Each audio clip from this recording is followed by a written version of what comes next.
A graça e a paz, meus amados queridos irmãos e irmãs em Cristo, beleza? Vamos gravar mais um vídeo aí? Hoje vai ser, eu vou embasar o meu vídeo com o vídeo do irmão aí. Que ele vai... Que o mundo tá cheio de confusão, sabe, irmãos e irmãs? As pessoas brigam por política, por político, apoia um político, apoia outro. Eu vejo as pessoas discutir, brigar na rua por política, por time de futebol, por cantor famoso. Vejo brigar por religião, né? Mas eu não vejo as pessoas defender a palavra. Eu não vejo a pessoa... Não que Jesus precisa de defesa, de advogado, né? Que ele mesmo é um advogado fiel. Mas assim, mas ele fala... fui posto, Paulo mesmo fala, fui posto para defesa do evangelho. Porque tem muitos que distorcem a palavra, né? Aí eu não vejo ninguém fervoroso para defender a palavra de Deus de maneira correta. Até alguns que faz isso, lógico. Quando eu digo não vejo alguém, é que eu não vejo muita gente. Tem alguns que defendem a palavra, mas é a minoria, né? Na sua na sã doutrina do que está escrito na Bíblia, contrário que os outros ensinam, não liga não, gente, que esse barulho aí é só eu vir gravar vídeo e começa, viu? Aí, e fica aí, não para. É engraçado isso aí. Mas tá bom, fazer o quê? Então, eu vim gravar esse vídeo mais para dar esse alerta, tá? Porque as pessoas brigam por qualquer coisa, né? E no final dos tempos, isso daí não vai ter relevância nenhuma. Eu vou explicar no decorrer do vídeo aqui. Vamos lá.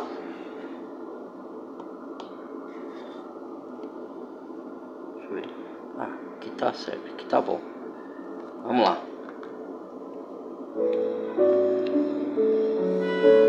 De nada valem as alianças políticas e religiosas em um mundo maduro para o juízo. Comentário de Mari Persona. No episódio anterior, nós vimos Jesus dando aos discípulos instruções bem claras, muito claras, para que tivessem cuidado com o fermento dos fariseus e de Herodes. Marcos 8, versículo 15. Vou parar aqui. Para quem não sabe, o que é fermento dos fariseus? Doutrinas, ensinos pervertidos da palavra, entendeu? É o que tem hoje também. Paulo alerta, né, sobre o fermento, porque ele leveda toda a massa. Se você fizer um bolo e colocar fermento demais, ele vai levedar a massa, entendeu? É a mesma coisa, ele está falando, ó, cuidado com o fermento dos fariseus, com o ensino, né, os discípulos, porque eles têm aparência de bom, mas eles, né, disturba tudo, distorce tudo. Então vamos lá. Longe daqueles que se opunham a Jesus e da doutrina deles, que contaminava como fermento. Fariseu era o religioso fariseu daquela época. Iriam rejeitar completamente o seu Messias e rei. Fariseus, saduceus e herodianos eram algumas das principais facções do judaísmo. Eles não concordavam entre si, mas se uniriam para condenar o Senhor. Enquanto isso, Jesus instruía os discípulos a não buscarem união com o poder político e religioso. Isso vale também para muitos cristãos que vivem hoje no mesmo mundo de inimizade contra Deus e são tentados a participar de movimentos que acreditam servir para preparar o mundo para Cristo reinar. É tudo em vão. Antes do reino virá o juízo das nações. Jesus pergunta aos discípulos: vocês ainda não entendem? Em Marcos 8, 21, eles não entendiam que a rejeição que Jesus experimentava naqueles últimos dias do seu ministério era um prenúncio de que o estabelecimento do reino de Cristo na terra seria postergado. Não caberia a eles a tarefa de preparar o mundo para Cristo reinar, pois antes os que são de Cristo seriam tirados da terra. Esse evento seria mantido em segredo. Porque na verdade, irmãos, o que ele está querendo dizer ali?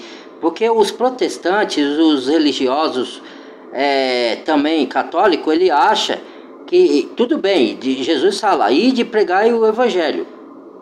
Mas ele, quando Jesus falou para os discípulos, ele falou para os discípulos. Sabe por que ele falou para os discípulos? Que ele falou, ir de pregar o evangelho por todo mundo. Agora, todos nós que cremos em Cristo, você viaja por todo mundo pregando o evangelho? Você tem condição de fazer isso? É todo mundo que tem essa condição? Alguns vão, alguns líderes religiosos aí vão para outros países e tal, mas é todo mundo que faz isso? É todo mundo que pode fazer isso? É todo mundo que tem a condição de fazer isso? Não. Mesmo você sendo cristão, não quer dizer que todo cristão vai ter que andar por toda parte do mundo pregando o evangelho. Essa ordem foi dada por discípulos e as pessoas não entendem. Ou entende se faz de bobo, né? Para poder lubridiar os outros. As religiões fazem isso, tá? Então, foi dada a ordem por discípulo. A gente pode, se é chamado a pregar o evangelho, sim. Cada um no seu dom, no seu ministério. Cada um conforme o dom que Deus deu. Que nem tem muitos hoje que usam a internet para pregar, né? Que é um veículo muito bom que você pode utilizar para falar da palavra. Outros pregam nos templos religiosos, outros pregam na rua, entendeu? Se você é capacitado para fazer aquilo, beleza. Outros pregam dentro da sua casa, para sua família, para um filho, para um pai, ou para o vizinho. Pronto. Você está anunciando o evangelho do mesmo jeito, não é a quantidade. É você ter uma sinceridade de coração de querer apresentar Cristo para uma outra alma, para ela ser salva. É isso. E não é para a gente preparar o mundo, que nem assim. Porque a palavra diz assim, né? Quando o evangelho do reino for pregado a toda criatura, virá o fim, a todo mundo, né? Então, os cristãos religiosos, aí, os protestantes, eles acham que tem que preparar o mundo para o mundo ficar perfeito, para Cristo vir e estabelecer o reino dele aqui. Não, tá errado. Quem vai estabelecer o reino de Cristo aqui é o próprio Cristo. Ele não está falando para você preparar o mundo, ele só fala para você pregar o evangelho. Porque o mundo, ele vai de mal a pior. E isso daqui não é pessimismo. Eu estou falando o que a Bíblia diz, tá? Porque as profecias da Bíblia têm que se cumprir. Elas vão se cumprir, sempre se cumpriram. Em todos os séculos passados, sempre se cumpriu. Olha para a Bíblia e olha para o mundo para você ver. E elas estão se cumprindo hoje. Porque a Bíblia, nós costumamos dizer que ela é mais atual que o jornal que vai sair amanhã. E é verdade, porque ela fala do futuro, ela fala do passado, do presente e do futuro. Por isso são chamados profecias. Deus é onisciente, ele vê o que vai acontecer lá. Tanto é que ele escreveu o livro de Apocalipse para João, mais de 2000 anos atrás, para ele falar do que vai acontecer no futuro. Entendeu? Ele não estava falando só dos acontecimentos de perseguição que eles estavam passando na época. Ele estava falando também ali daquela época. Entendeu? E ele citou algumas coisas do passado. Porque Deus estende uma linha do tempo. Então ele fala do que aconteceu no passado, fala do que estava acontecendo na época dos discípulos, e fala para os profetas, os seus apóstolos, falar o que vai acontecer no futuro para a próxima geração de cristão estar ciente. É isso. Então, o mundo, ele vai de mal a pior. Nenhum cristão vai melhorar o mundo. Ele pode... o papel do cristão é apresentar Jesus para ter salvação daquela alma. Algumas almas você vai falar do evangelho, ela vai se converter, vai ser salva. Outras vão ouvir, mas não vão querer se converter. E aí a culpa é sua? Não, o seu papel é pregar o evangelho. Você pregou, se a pessoa vai acreditar, não é você que converte ninguém, gente. É o Espírito Santo. É o poder da palavra que toca na alma da pessoa, não. Se tocar, a pessoa vai se converter. Se não tocar, ela não vai se converter. Pronto, acabou. E seu papel já foi feito. Entendeu? Você não pode obrigar à força a pessoa a se converter. Certo? Então, o nosso papel como cristão é falar da salvação, apresentar Cristo para a pessoa, pregar o evangelho que Cristo morreu, ressuscitou para pagar o nosso pecado, falar do que vai acontecer no futuro, no final dos tempos, para ver se a pessoa quer se converter ou não. Quem vai decidir é ela e Deus, né? Não é você. Certo? Só que o mundo aqui vai de mal a pior, porque a corrupção vai aumentar, a injustiça vai aumentar, o amor vai se esfriar, como a Bíblia falou. No final dos tempos o amor vai se esfriar. O homem serão avarento, presunçoso, caluniadores, blasfemos, mais amigo dos prazeres do que amigo de Deus. Está tudo na Bíblia. Vai lá, leia 2 Timóteo, lá no finalzinho da carta de 2 Timóteo. É uma carta curta, 15 minutinhos. Se tiver isso ainda, hein? Eu acho que é até menos. E a 1 Timóteo também, por volta de 12 minutos. Leia lá se eu estou falando alguma coisa errada. Entendeu? Então o mundo vai de mal a pior. Então não adianta o cristão querer preparar o mundo para Jesus vir e reinar. Não. Jesus vai destruir esse mundo aqui, vai queimar tudo para ele reconstruir um novo mundo, uma nova terra onde habita a justiça. Está escrito na Bíblia. que o cristão acha que tem que ir lá para a rua protestar lá e um governo contra o outro? Não existe direita nem esquerda. Isso é uma manipulação. Aí os protestantes, tem até irmão meu que eu gosto que fica defendendo essas coisas. Ah, Bolsonaro, isso, aquilo. Eu não defendo nem Lula nem Bolsonaro. Tudo é farinha do mesmo saco. Tudo tem umas ideias diferentes. Tem um discurso diferente, uma pauta diferente, mas nenhum. Deus fala para você não correr e não adorar homem, adorar somente a Deus. Aí você fala, não, eu não estou adorando o homem. Ah, não, quando eu estou falando, não estou falando de vocês aí, tá? Eu estou falando do que eu vejo no mundo. Ah, a pessoa briga e até agride outra por causa de político e partido político. Isso não é adoração, não? Se não é adoração, isso é o quê? Eu não entendo mais nada, então vamos para lá. Até ser revelado a Paulo, que escreveu: eis que eu lhes digo um mistério, nem todos dormiremos, mas todos seremos transformados num momento, num abrir e fechar de olhos, ao som da última trombeta, pois a trombeta soará, os mortos ressuscitarão incorruptíveis, e nós seremos isso que ele está falando é o que eu falo que a pessoa zomba de mim, né? Jesus ressuscitou em carne e ossos. Aí as pessoas falam, não, Jesus ressuscitou em espírito etéreo. Como que um espírito vai ressuscitar se o espírito nunca morre, criatura? O espírito não morre, a alma não morre, o que morre é o corpo. Entenda isso. Meu Deus do céu. Quem fala, os adventistas que inventam essa história e põem essas coisas... Eu falo que religião estraga o ser humano em vez de ajudar. Meu Deus do céu. O que morre é o corpo, o espírito volta a Deus que o deu. Aí ele fala, o morto nada sabe, ele está morrendo, o corpo está dormindo, ele dorme o sono da alma. A alma não dorme, espírito não dorme, o que dorme é o corpo, e o que morre é o corpo. A alma e o espírito é imortal, volta a Deus, entendeu? Oh, meu Deus do céu, viu?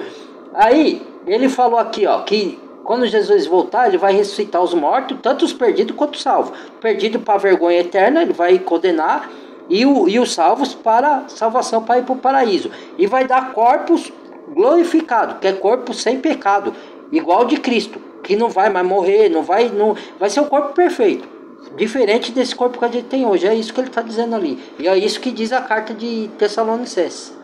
Entendeu? Coríntios 15, de 51 a 52. Essa ressurreição e transformação, respectivamente de salvos, mortos e vivos, aparece em outra carta. Ali, essa última trombeta é chamada de trombeta de Deus, e não é a mesma trombeta do 7º anjo de Apocalipse, que fará soar altas vozes no céu, que diziam: o reino do mundo se tornou de nosso Senhor e do seu Cristo, e ele reinará para todo sempre. Apocalipse 11, 15. A trombeta do 7º anjo avisa da manifestação do reino na terra. A trombeta de Deus convoca os salvos para a partida da terra. Dada a ordem com a voz do arcanjo e o ressoar da trombeta de Deus, o próprio Senhor descerá do céu, e os mortos em Cristo ressuscitarão primeiro. Depois disso, os que estivermos vivos seremos arrebatados juntamente com eles. Isso, e seremos arrebatados para encontrar o Senhor nos ares. Vamos ver. Nuvens, para o encontro com o Senhor nos ares. E assim estaremos com o Senhor para sempre. 1 Tessalonicenses 4, 16 e 17. Jesus pergunta aos discípulos: vocês têm olhos, mas não veem? Isso em Marcos 8, 18. Apesar de andarem com Jesus, eles ainda não entendem quem ele realmente é.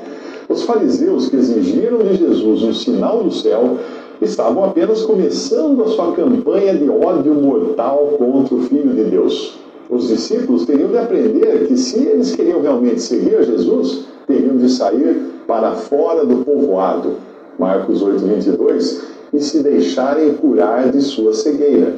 Sim, pois apesar de terem olhos, eles não estavam enxergando perfeitamente. E para reforçar a lição, Jesus fará uma demonstração prática. Ele irá curar um cego fora do povoado ou à parte do sistema que iria crucificar o Filho de Deus. Se você não entender as dispensas... O que ele está falando ali? Ele está querendo dizer que Jesus curou muitos cegos fisicamente, mas ele fez aquilo como figura para mostrar para os fariseus religiosos que eles enxergavam. Os fariseus tinham os olhos para enxergar, certo? Mas eram cegos.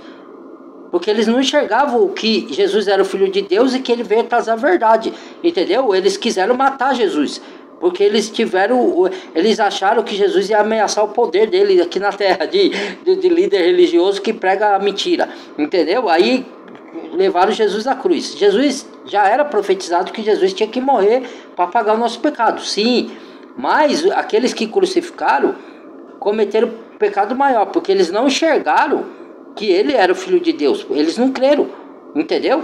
Então, por isso que Jesus falou, vocês têm olhos, mas não veem, têm ouvido, mas não ouvem, entendeu? E aí, Jesus foi curar um cego fisicamente para mostrar, para falar para ele, ó, esse daqui é cego fisicamente, mas mesmo ele sendo cego, ele creu em mim. Então, mesmo ele sendo cego, ele enxerga mais do que vocês que têm olhos. É isso que Jesus quis dizer. Vamos lá. A curar um cego fora do povoado ou à parte do sistema que iria crucificar o Filho de Deus. Se você não entender as dispensações, irá perder muito do que o Espírito Santo quer ensinar aqui. Deus escolheu um povo, porém esse povo rejeitou o seu Messias pregando numa cruz. A partir daí, Deus iria olhar para os gentios e Jesus já apresentava algumas Então, aqui pistas. eu vou dar um entendimento para alguns que não entendem, tá? Deus, ele veio para o povo judeu, primeiramente, tá? Que era o povo terreno que Deus escolheu na terra, tá? Nós somos igreja, povo celestial. Tá, a gente está aqui por um tempo, peregrinando, mas a nossa cidadania não é daqui, diz a palavra. Eu estou dizendo do cristão que se converteu a Cristo, tá? Não estou falando dos incrédulos. O incrédulo, ele ainda continua sendo da terra, ele é povo da terra, entendeu? Nós não, nós estamos aqui de passagem. É por isso que a palavra fala assim, ó. Entenda, irmãos, quando a Bíblia fala o mundo jaz do maligno, é o sistema que o maligno montou aqui nessa terra, porque o mundo, a terra, quem criou foi Deus. Mas o maligno, quando o homem caiu em pecado, ouvindo a voz do diabo, o que aconteceu? Toda a terra ficou contaminada. E aí o diabo montou o sistema de engano dele aqui na terra. Por isso que Jesus falou, o mundo já é do diabo. Entendeu? Então, esse mundo contaminado, que está contaminado, que Jesus vai voltar para destruir e estabelecer o reino dele de justiça quando ele voltar. Certo? Cadê aqui? Onde que ele estava? Porque eu já me perdi. Ah, sim, lembrei. Então, alguns judeus não creram que Jesus era o Filho de Deus que veio para morrer, para pagar os pecados.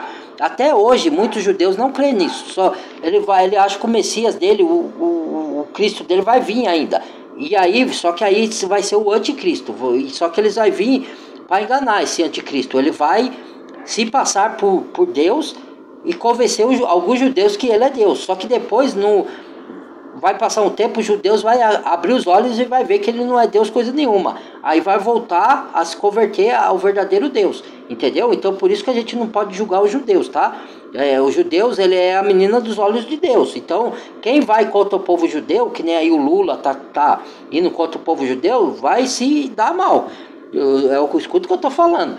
Então, porque alguns judeus ainda vão se converter durante o período da perseguição do anticristo, que é chamado de grande tribulação, que vai ter sobre toda a terra daqui a um tempo, certo? Então, aí, como os judeus não receberam, Jesus foi para os gentios. Quem são os gentios? São todas as nações da face da terra que não são judeus, entendeu? E que se converte a Cristo. Aí, aonde entra a igreja, que somos nós os gentios. Mas também teve alguns judeus que creram em Jesus. E aí ele entra no corpo de Cristo, que é a igreja. Igreja não é um templo de pedra, é um corpo onde Cristo é a cabeça e ele dirige por meio do Espírito Santo. Entendeu? Quando você crê nele, o Espírito Santo vem morar em você, você faz parte do membro do corpo de Cristo. Pega um corpo assim, humano, faz de conta que a sua cabeça é Jesus. E o resto do corpo é cada pessoa que creu. Um dedo é um irmão, o outro dedo é outra irmã, o outro dedo é outro irmão, o braço é outro irmão, o pé é outro irmão, os dedos do pé é outro irmão. Cada parte do membro de um corpo é filho de Deus, porque creu no Filho de Deus. Então torna parte do corpo de Cristo. Entendeu? É isso. Entendeu? Aí, tanto judeus como gentil que se converteram, que creram em Jesus, faz parte da igreja, que é o corpo de Cristo. Agora, tem judeus que ainda não crê. Entendeu? Ainda ele não é parte da igreja. Entendeu? Nos relatos dos evangelhos. Mas não é dos gentios que iriam compor o corpo de Cristo. A igreja, os evangelhos falam diretamente. Eles falam dos gentios que serão abençoados no futuro com os judeus na terra, não no céu. Exceto pelas menções nos capítulos 16 e 18 de Mateus, a verdade da igreja permaneceria oculta até ela ser criada no capítulo 2 de Atos. Isso. Esse mistério, ou segredo escondido, ter sido revelado aí mais tarde ao apóstolo Paulo. Apóstolo Paulo. Quando você lê... Porque Jesus falou para Pedro, porque Pedro veio antes de Paulo, tá? Para quem não sabe, Pedro, tu és pedra, e digo que sobre essa pedra edificarei no futuro. Você tem que entender as escrituras assim também. Verbo passado, presente e futuro. Se Jesus está falando no verbo passado, no verbo presente ou no verbo futuro. A igreja não existia essa palavra igreja no Antigo Testamento. Ninguém sabia o que era igreja. Então, Jesus falou para Pedro, tu és pedra, edificarei sobre essa pedra, edificarei minha igreja no futuro. Aí Pedro não entendeu muito bem. Depois que ele foi entender mais para frente. Aí Paulo que trouxe a revelação do que era igreja. E ele que estabeleceu algumas igrejas ao longo das eras. E o que é estabelecer igreja? Não é construir templos de pedra, meu Deus do céu. É você pregar o evangelho a cada pessoa que cria na obra de Cristo na cruz, que Cristo morreu para pagar nosso pecado, entra no corpo de Cristo, que é a igreja. Entendeu? Você já torna membro do corpo de Cristo.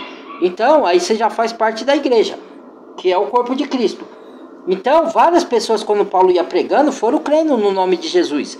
E aí ela fazia parte, acrescentava sobre o corpo de Cristo, fazia parte da igreja. Entendeu? Aí Paulo instituiu igreja em cada cidade, instituiu reunião. A igreja é a reunião de pessoas que crê no nome de Jesus, independente da onde elas estão. Certo? Se ela se reúne ao ar livre, se ela se reúne no barco, na casa ou no templo religioso, não importa onde ela está. Deus não habita em templo de religioso. Deus habita dentro de cada pessoa que crê, que é a igreja. Entende agora? Que a igreja é isso, né? Não sei se deu para entender. Eu tentei explicar o máximo claro possível. Isso tudo de Deus, e ele se voltando para os gentios. Entenda que isso não é uma menção direta à igreja, cuja vocação é celestial. Tudo gira ali nos evangelhos em torno do reino e de um povo terreno, que sempre foi o cerne do ensino do Antigo Testamento. Nele encontramos Deus tratando com o homem natural e prometendo a ele benefícios terrenos de paz, saúde e prosperidade. Povo judeus. Essas promessas não foram feitas à igreja, foram feitas a Israel e às nações da terra. Elas nada têm a ver com o céu. Após o arrebatamento da igreja, alguns gentios conhecerão a Cristo por meio de um remanescente de judeus fiéis em tempos de muita tribulação, perseguição e martírio. Esse remanescente pode ser visto em figura nos discípulos que andavam com o Senhor, quando o mundo em geral já o tinha rejeitado. Eles permaneciam ao seu lado, apesar de ainda não enxergarem com clareza.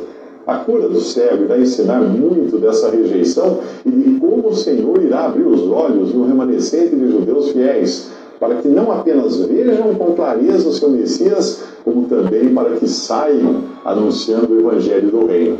Mas isso ainda é futuro.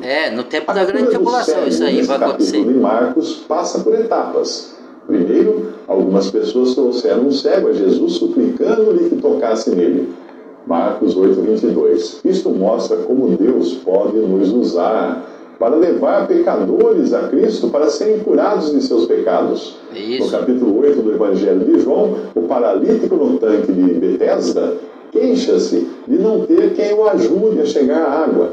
Ele diz a Jesus, Senhor... deixa eu explicar isso. É porque tinha um tanque lá chamado Betesda, lá no tempo de Jesus, né? Antes até de Jesus vir, depois que Jesus veio, estava lá o tanque, né? Aí descia sempre um anjo e balançava as águas. E quem entrasse nesse tanque de água era curado de qualquer doença, de qualquer mal, né? Só que o aleijado, como ele não tinha, ele tinha deficiência, o coxo, quando ele se arrastava até lá, outro chegava antes dele. E era curado só uma pessoa por vez. Entendeu? Então, ele se arrastava até lá, o outro ia na frente e era curado antes dele. Então, ele nunca conseguia, porque Os outros deficientes conseguiam andar ou correr, ele tinha outras deficiências. Aí ele falou isso pro Senhor Jesus, né? Entendeu? Aí depois ele cura. Ou até o cego que não conseguia também. Tinha cego que não conseguia chegar antes que outros que tinha outra deficiência, porque eles iam devagar, né? Tateando. Então vamos lá. Ajude a entrar no tanque quando a água é agitada. Enquanto estou tentando entrar, o outro chega antes de mim. Isso. João 5:7.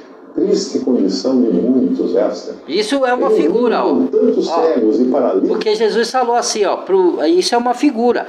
E as pessoas não entendem a figura.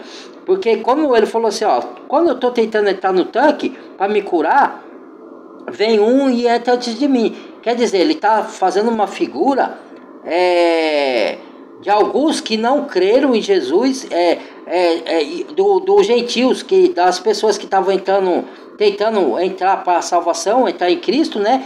E os judeus estavam bloqueando a passagem. E aí o outro entrava antes dele, né? Porque o Jesus falou para os judeus: vocês não entram no reino e não deixam quem está entrando entrar.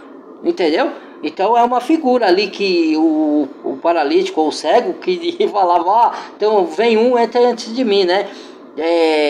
O cego é porque é cego e o paralítico é porque está paralítico. Então Jesus mostra pela cura e vai abrir os olhos de alguns, principalmente dos judeus, que ainda não creu lá no final dos tempos, ou da grande tribulação, que alguns vão se arrepender e vão ver que eles estavam errados e vão voltar a crer em Deus, vão voltar a crer em Jesus. Entendeu? É isso. Espirituais, quão importante é levar alguns a Jesus. A desculpa de quem diz não ter o dom de evangelista não justifica. Existe mais de uma maneira de apresentar o Evangelho a alguém, especialmente com a tecnologia que nós temos hoje na ponta dos dedos. Além dos folhetos impressos, muito usados por Deus para alcançar pessoas em diferentes lugares e situações, hoje qualquer um pode evangelizar nas redes sociais, compartilhando nós estamos fazendo isso. Que fala do Evangelho. Se você se sente inseguro para falar aos outros, deixe que eu fale, eu falo por você. Compartilhe o vídeo dele, compartilhe o meu vídeo, né? Se você não sente capaz, que não entende, você não entende muito do Evangelho, da Bíblia, aí você tem medo de falar alguma coisa errada, então compartilhe os nossos vídeos que a gente já põe com os outros para chegar ao Evangelho. Deus usa a mim, usa vocês que compartilham meus vídeos, compartilha o vídeo do Mário Persona, compartilha o vídeo do pastor Antônio Júnior e aí o Evangelho vai se expandindo. Entendeu?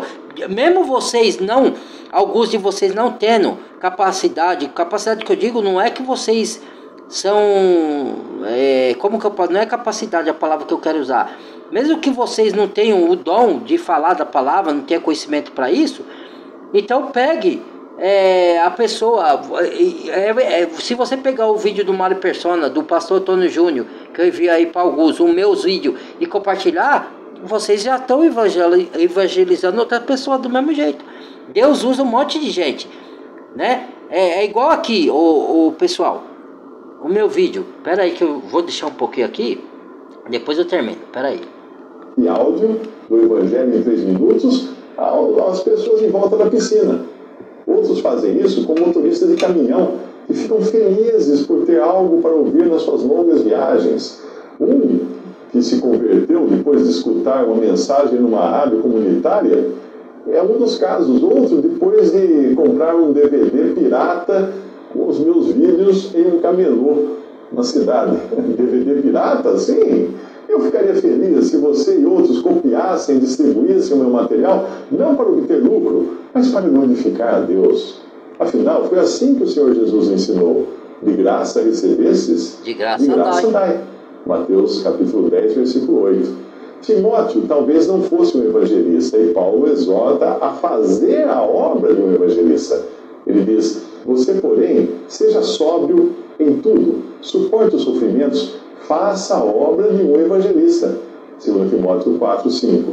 Cristãos estavam sendo mortos em toda parte, e os que mais se expunham eram os evangelistas, vistos como ameaça por judeus e pagãos. O próprio Paulo tinha feito isso. Ele disse: lancei muitos santos na prisão, e quando eles eram condenados à morte, eu dava o meu voto contra eles. Atos 26, versículo 10. Aqui ele está explicando porque Paulo, antes de se converter, ele era da classe dos judeus legalistas. Então, esses judeus legalistas que crucificaram Cristo, eles perseguiam os apóstolos de Cristo, né? Porque eles não queriam que falasse, ensinasse o povo a verdade, né? Então, Paulo, só que Paulo era diferente, porque Paulo, quando ainda era Saulo, né? O que aconteceu com ele? Ele era da lei, mas ele não tinha um entendimento, ele não fazia por pura maldade, ele achava que ele estava fazendo um serviço a Deus, né? Então ele perseguia os cristãos e mandava o aval dele para matar cristão. Só que aí quando ele contou Jesus, quando ele estava perseguindo os cristãos no caminho para Damasco, aí ele viu uma luz brilhante e falou: Saulo, Saulo, para que me persegues? Aí Saulo falou: quem és tu, Senhor? E aí todo mundo ouviu a voz, mas ninguém viu ninguém. Os soldados não viram ninguém, só viu a voz, só ouviram a voz. Aí Paulo: quem és tu, Senhor? Eu sou Jesus, que aí você me persegue. Por quê? Porque ele estava perseguindo as pessoas que eram cristãs, que é a igreja de Deus. Quem persegue a igreja de Deus persegue Cristo. Aí Cristo falou: por que me persegues? Quem é tu, Senhor? Eu sou Cristo, que você me persegue. Ali ele se converteu e virou um dos maiores apóstolos. Aí de perseguidor, Paulo virou perseguido, porque aí ele foi contra os legalistas da lei para pregar a verdade pura e genuína, entendeu? Porque aí você vai obedecer a Deus não por força, não por imposição da lei, mas por vontade, por amor, pelo que Jesus ter dado a vida por você. Então o Espírito Santo vai habitar em você e ele vai fazer você pregar, falar de Jesus para outro por amor a ele, pelo que ele fez por você na cruz. É isso. Mesmo que você não tenha o dom de pregar, você não entenda, compartilhe vídeos evangelísticos de ensino para a pessoa, de oração. Aí você está evangelizando. Já que você não tem pessoas que não tem o dom não conhece muito da Bíblia, então vai lá, escuta um vídeo, mas compartilhe de pessoas verdadeiras, hein, irmãos? Vai compartilhar vídeo de falso profeta para levar engano. Vamos lá. Quando ele menciona os que se batizam pelos mortos, em 1 Coríntios 15, 29, ele está falando daqueles que, através do batismo e da exposição pública da sua fé, empunhavam a bandeira e assumiam o posto dos que tinham tombado mortos na linha de frente. Jesus tomou o cego pela mão e o levou para fora do povoado. Depois de cuspir nos olhos do homem e impor-lhe as mãos, Jesus perguntou: você está vendo alguma coisa? Ele levantou os olhos e disse: vejo pessoas, elas parecem árvores andando. Mais uma vez Jesus colocou as mãos sobre os olhos do homem.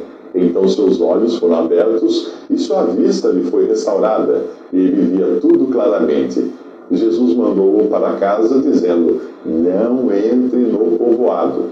Marcos 8, 22 a 26. Depois de levar o cego para fora do povoado, simbolicamente separando-o de tudo que podia representar o sistema dos judeus, Jesus cospe em seus olhos e lhe impõe as mãos. Já pensou no que realmente significa levar uma cusparada no rosto? Eu acredito que em qualquer tempo e lugar isso seria um ato ofensivo, nada politicamente correto. Mas é assim que Deus começa a tratar com uma alma, quebrando o seu amor próprio, para que ela fique totalmente à mercê dele.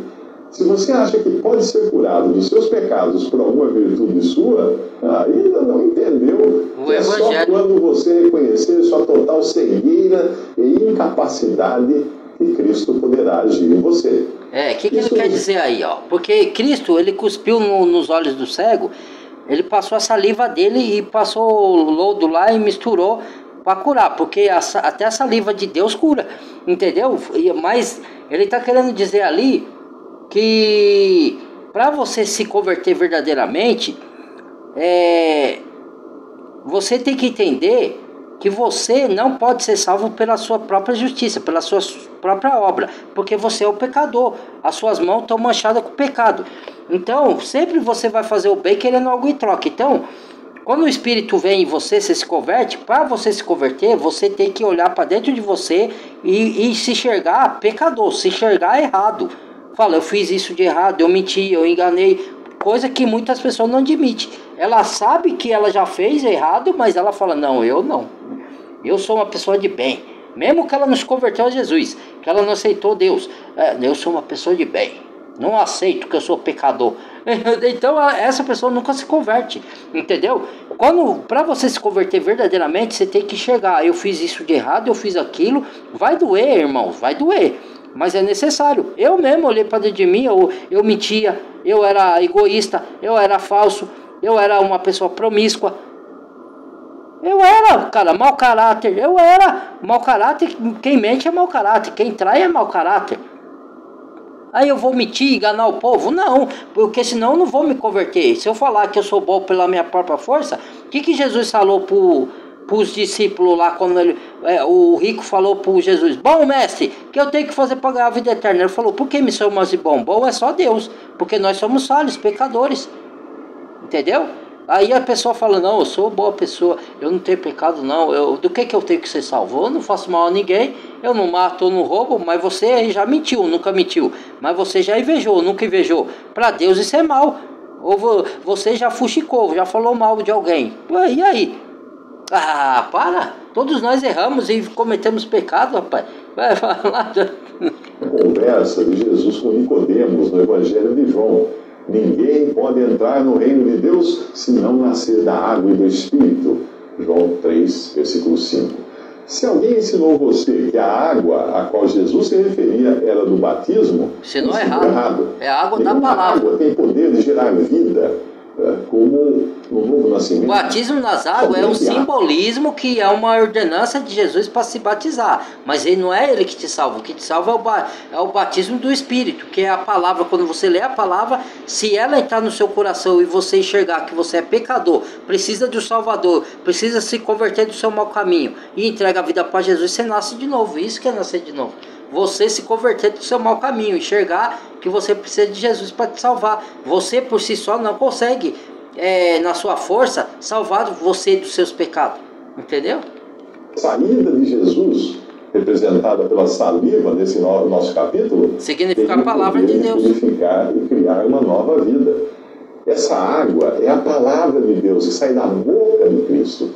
Quando o Espírito Santo aplica a água da palavra em alguém, essa pessoa, antes morta em delitos e pecados, recebe uma injeção de vida. Agora ela poderá sentir o peso de seus pecados e clamar a Deus por salvação. Exatamente, disso, é isso. Essa água santificadora aparece em Efésios. Cristo amou a igreja e entregou-se a si mesmo por ela para santificá-la. Pela lavagem da água, pelo lavar da pela água, palavra. Mediante a palavra. Exatamente, Efésios 5, está escrito 25, lá isso. 26. Foi essa água que trouxe o universo à existência. A palavra de Deus. Pela palavra Deus criou o mundo pela palavra. Existiam céus o poder e da terra, palavra dele. essa formada pela água, formada da água e pela água, 2 Pedro 3, 5. E o mesmo Pedro a compara a uma semente geradora de nova vida, pois vocês foram gerados de novo, não de uma semente perecível, mas imperecível, por meio da palavra de Deus viva e permanente. Por meio não da palavra corruptível, mas da incorruptível. E não se esqueça uma tradução que fala assim: um dos soldados perfurou ao lado de Jesus com uma lança, logo saiu sangue e água. João 19, 34. Então, resumo desse vídeo aqui foi... Por que eu fiz esse vídeo? Porque as pessoas acham que tem que brigar por partido político. Nenhum homem vai salvar o mundo, irmãos. Nenhum homem. Já tentaram trazer a paz e ninguém conseguiu. Fica por um tempo as coisas pacíficas, mas as guerras voltam. A violência volta, as pragas voltam, porque o mundo caiu em pecado, não tem como. Por isso que a maldade está no mundo, por causa do pecado. Só Jesus voltando que vai acabar com isso. Não tem nenhum homem. Aí vai vir um anticristo antes de Jesus para falar que ele vai trazer a falsa paz. É um líder mundial governamental que vai ganhar mais da metade do mundo. Quem não for cristão sincero vai ser iludido. Vai crer que ele vai até se proclamar Deus. Ele vai criar uma nova religião universal, né? E vai falar que ele é Deus. Se você não tiver conhecimento bíblico, você vai cair nesse engano. Entendeu? E ele já está no mundo, esse líder mundial, tá? A gente ainda não sabe quem é. A gente tem suspeitos. Tem alguns suspeitos aí que a gente suspeita, mas a gente não pode bater um martelo. Mas a gente vai saber quem é ele quando ele se revelar. E quando ele vai se revelar? Quando ele assinar o acordo de paz para acabar as guerras entre os muçulmanos e os judeus. Quando você vê em noticiário, ó, vai ter um acordo de paz aqui entre judeus e palestinos. Pronto, aí já é o homem que está lá. Aí se você vê alguém intercedendo nesse acordo de paz, é o homem, é o anticristo. Aí você que é cristão já põe as barbas de molho e já se prepara, que aí vai começar a balbúrdia no mundo. Entendeu? Nos primeiros 3 anos que dizem, a Bíblia diz que vai ser 7 anos da grande tribulação. O que é 7 anos da grande tribulação? Só que eles vão ser divididos em 2 metades. Vão ser divididos na metade, aliás. 2 partes. 3 anos e meio de uma falsa paz, que esse tal de anticristo, ele vai vir, ele vai ser convincente, ele vai ser um cara, como que fala a palavra? Ele vai ser cativante. Ele não vai vir perseguindo ninguém, que nem Hitler, que nem esses ditadores aí. Ele vai vir manso, humilde, vai ganhar a pessoa na lábia. As pessoas vão aceitar o seu governo, porque ele vai ter muita lábia, vai ser convincente. Ele vai falar que vai acabar com as guerras, com as doenças, com a fome. Ele vai dar jeito para tudo.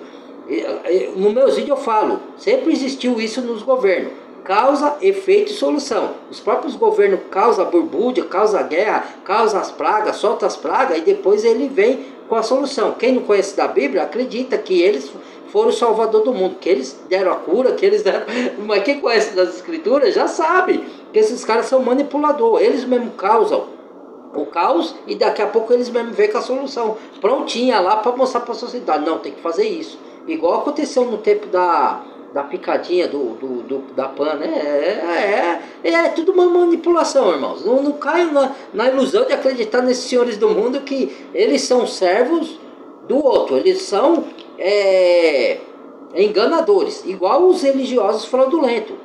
Porque a religião e a política, elas estão ali, ó, juntinha. Não é à toa que tem muitos pastores e padres se candidatando aí às cargos políticos. E aí os bobos, inocentes, vai lá defender político, brigar por causa de político, de direita e de esquerda. E são gente estudada, com estudo humano avançado, que faz faculdade, mas não tem a sabedoria espiritual. Tanto não tem, que você vai ver aonde vai levar essas brigas aí. Você vai ver o que vai acontecer lá. São pessoas que se acham sábias. Mas Deus chama essas pessoas de estutício, de besta, por mais que ela tenha sabedoria humana. Aí se você duvida de mim, leia lá a carta de Tiago, vai lá, é uma carta curta, de 20 minutinhos, leia lá na sua Bíblia, Tiago, aí fala lá, a sabedoria, que não são, não são os seus prazeres, o deleite que levam às guerras, não são, aí em Coríntios está a sabedoria do príncipe desse mundo que se aniquila uns aos outros. E que sabedoria é essa que se aniquila um ao outro? Então, quer dizer, os príncipes, ele está falando dos poderosos. Então, você vai lá, a sabedoria de Tiago fala, essa sabedoria que briga, que tem contendas, inveja, distinções, não é a sabedoria que vem do alto, de Deus. Essa é a sabedoria animal e diabólica. Tá vendo? É só você ler as escrituras. Entendeu? Tá tudo lá. Tá bom, irmãos? Então esse é o vídeo. Muito obrigado. Deus abençoe vocês. Né? Compartilha o vídeo, deixa o like, badalha o sininho de todas. Tá bom? Fui. Até o próximo.